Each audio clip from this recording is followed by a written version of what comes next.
Hey guys, welcome back to another episode of AROS Games, where today we are doing a review of Dragon Souls, a game that just recently came out on Steam. It is free to play. Figured I'd give it a go and let you guys know what I thought of it. Let's get right into it. I know you are there. Welcome back. It has been some time since this world last felt your presence.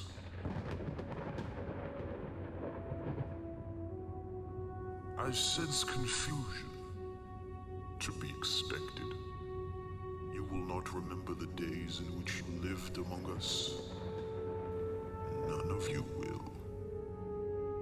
Those memories are lost to the void in your time behind the veil.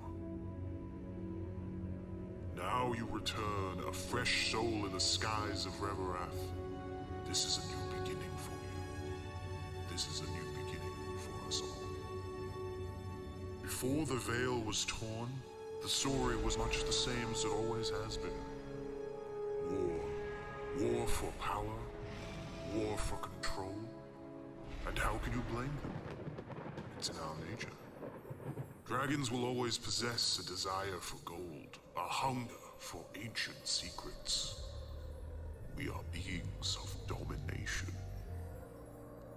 But now this endless conflict meets an unexpected turn of fate. In their fever for victory over one another, the Reavers and their kin failed to see it coming.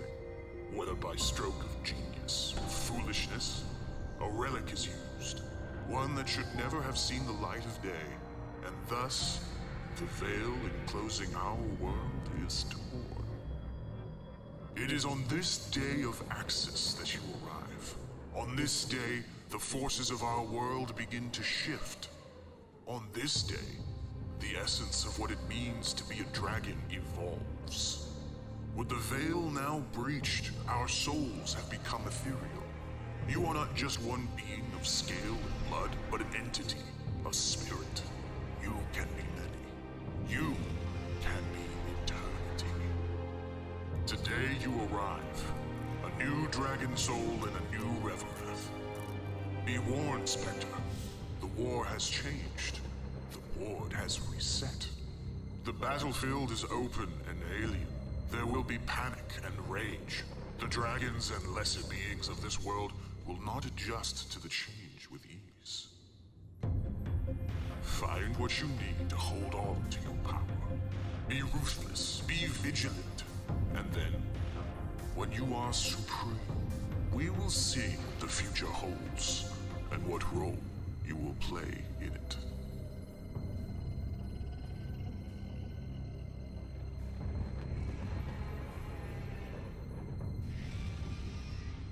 So as you guys can see from the intro of this video, I think the story arc, or even the lore, however you would want to put it, coming right out of the gates is very interesting.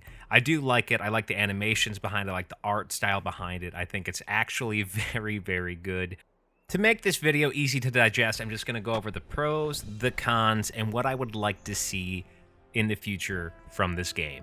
I gave it about 20 minutes of gameplay. That's honestly all it had to offer. I'm not gonna lie, I struggled a little bit trying to grab the concept of this game, but after I did, it felt a lot more fluid. Flying is always a fun vibe. There's nothing better than looking up to the heavens, flying towards the sun as a dragon. It's a really great vibe, and honestly, I feel like this game did a phenomenal job on that aspect. Shooting explosives on unsuspecting villagers is awesome. I don't know what it is about just doing these flyby rocket launching attacks. It's honestly pretty fun. It's actually a little bit addicting. And honestly, I think that was one of the best sights they added to this game. Another thing going on the attacks is the secondary attack that you have, the flamethrower ability, just absolutely destroys buildings, shreds through enemies. It's actually a really fun attribute to this game. 2 points I like about it is, one, when you're using it, it honestly has a great range, which makes it very easy to use. I also like the fact that it does just absolutely tons of damage, and it's a very nice switch up from your initial attack. It's always good to see multiple attacks in any given game because it just feels a little more intricate. I enjoyed it a lot. Controls are surprisingly easy to digest. Now, don't get me wrong, there are some things I would like to see, some changes I would like to see to how the controls work. I do enjoy it. I feel like it could use some spit and polish and some inspiration from other games that have used these kinds of styles to help adjust certain things, which I will get into when we get to the con section. But overall, pretty easy to use. Number one highlight point that I must give props for is the dragon design in this game is awesome. I very much enjoy it. And if you look at the intro on the menu, it does have a secondary option. Of course, that gameplay is not ready yet. This was an early access game. It is free, so obviously they haven't gotten too in-depth into it, probably just testing the waters to see how people take to the game. I do think they did a phenomenal job with the design on the dragons. It is very, very cool looking. It is not glitchy at all while using it, flying it. It is very fluid, and I very much enjoy it. Odd note, but I think the music and the sound effects for a low-end free game is surprisingly good quality. And I do not think that a lot of people really appreciate that that can make or break a game. If the music and the sound effects don't have a decent quality to it and have a unique ability to it, it gets very, very hard to kind of lose yourself and get into the game. So I give these guys a real thumbs up on their music and sound effects. And of course, you can't forget the number one pro here. This game is free. Does not cost you a penny. And honestly, even if it only gives you about 20 minutes to an hour of entertainment, it didn't cost you $1, and for that we thank you. All right, let's get into the cons here. I have a severe issue with the contrast in graphics, making it kind of hard to digest. As you guys can see, the dragon and the sky look great. A very well thought out, high quality game. But when you look at everything else, the villagers, the map itself, it all kind of looks like Play-Doh. And honestly, it's not that big of a deal, but me personally as a gamer, I find it very, very hard to really just get lost in a game when it seems like there are instances of the game that are way too high quality as in contrast to something of lower quality. I feel like it all kind of needs to meet in the middle. Though I think you guys did a phenomenal job on the dragon. Obviously, the skybox looks great, matching the graphics of the dragon, but it really just does make everything else look like absolute garbage, and that gets a little bit difficult to really get into. I would like to see the graphics of the map improve, and I feel like that would make this a lot easier to get into. Another con I'm seeing is speed varies.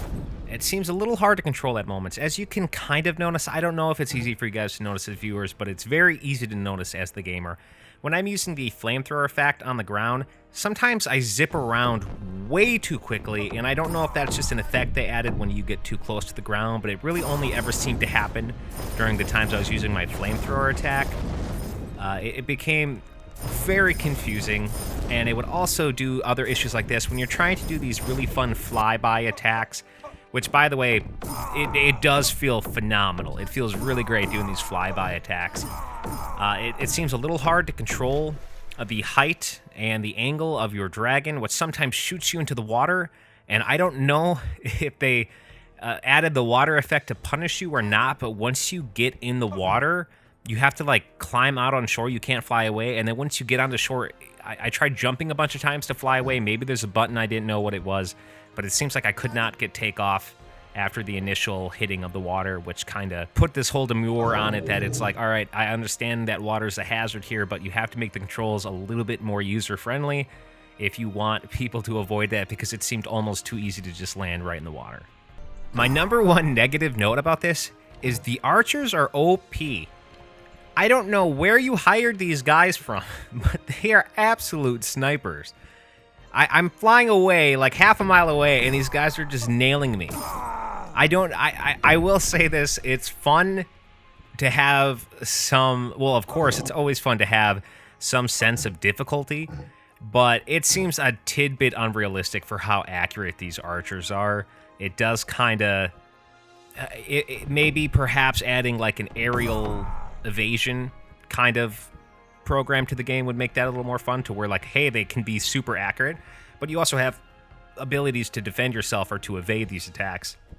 As of right now, there is none that I've noticed, so it's pretty much just OP archers. You got to shoot them and memorize where they're at before they get a chance to shoot at you, because they're accurate as all get out. Following up on the last note, I will have to admit to this, health does not seem realistic at all. I think it takes about 4 to 5 arrow shots to kill you. I'm not, of course, I'm no dragon expert. I've never met a dragon. I've never got to chill, hang out with a dragon, but I'm pretty sure it would take more than 4 to 5 arrows to kill a dragon. That seems a little bit unrealistic. I hope to see in the future a little bit more of a realistic sense of health and damage. Perhaps some new enemies that throw spears and arrows, and I saw in there is a wizard that does cast a spell on you to slow you down. I really like that. To see maybe a bit more character development and have new weapons thrown at you and all that kind of stuff, I think would really heighten it, but you gotta bump the health up. That seems a tad bit. That kind of really sucked me out of the fun I was having, because at first I'm like, man, this is actually pretty cool. I love flying. Dragons are cool. Who can't love this game? And then after 3-4 hits from an arrow and I was dead and had to restart over, it got a little bit to the point where I'm like, all right, it's becoming more and more difficult to enjoy this. This is kind of an overall note for it. I strongly dislike that there's no map or indications for current goal. I really strongly dislike that. The game itself has this overall vibe of sink or swim, which isn't inherently bad, but you have to remember that a lot of games that do have that concept have a lot of similarities to other games. This is unique in its own way, so sometimes not having enough information can really hurt your cause, because immediately getting in this game, I was a little bit frustrated with, I couldn't figure out where I was going, I couldn't figure out what I was supposed to do, though it did say it, and perhaps this was a personal problem that I don't read as well as I should for instructions on the games. It did seem a little bit chunky in the sense that it wasn't very clear on what your objective was, and it didn't give you clear direction to accomplish your objective. All right, so we knocked through the pros and the cons that I've noticed from the gaming I've been playing. Here are some things I would really like to see to help polish, round this game out well, and I think honestly would help it in spades. I would like to see a hover option. I would like it that when you're not, that you can look around, but you kind of have a hover option. From what I've noticed is that once you stop pushing forward or backwards, you still have momentum. I would like to see the ability that you can just hover in one spot, so you can get more accurate shots in without being propelled forwards or left or right.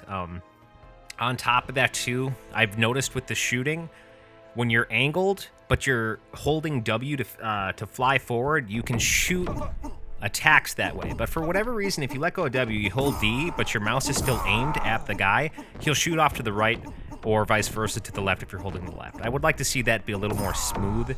That if your mouse is indicated at that it should have that head turn and launch the attack in the direction you're aimed, not so much the direction you're flying.